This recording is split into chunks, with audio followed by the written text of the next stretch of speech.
Have you ever wanted more pleasure in your life?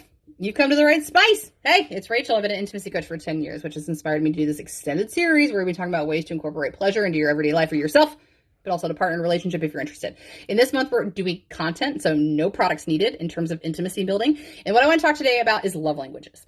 I've talked about this a lot in the past, but I really want to make sure that we have a modernization around this conversation, because if you're not familiar, love languages are completely made up. Somebody created them, and I'm pretty sure it's religious based, but anyhow, you don't need to read the book. What you do need to understand is that it's a good concept, in my opinion. And there has been small conversations around the modernization of this idea over the last few years, but let's talk about it. So the idea of love languages is that people basically have ways they like to be loved that may differ from everybody else. And this is very true, of course, even if you're cut from the same cloth, if you share the same lineage, doesn't matter. Because of your circumstances growing up, what I would call your programming, this is really going to be your blueprint into understanding how you like to be loved.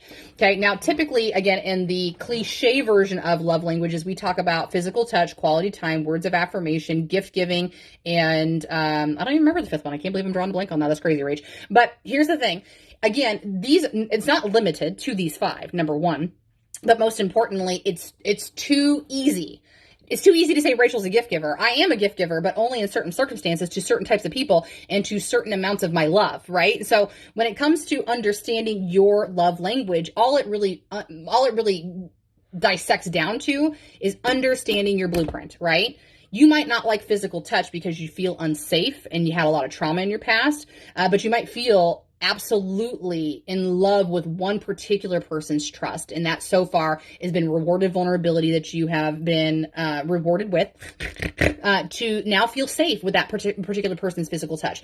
That's all that it's basically asking you to do, is to sit down and get very clear about the ways you like to be loved.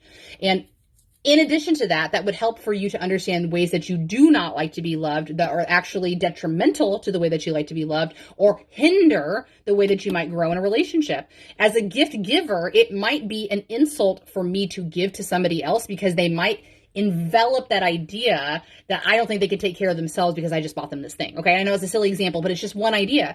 And the most important takeaway I'll tell you is that, like, for my husband and I, when we realized our love languages, it started to make sense.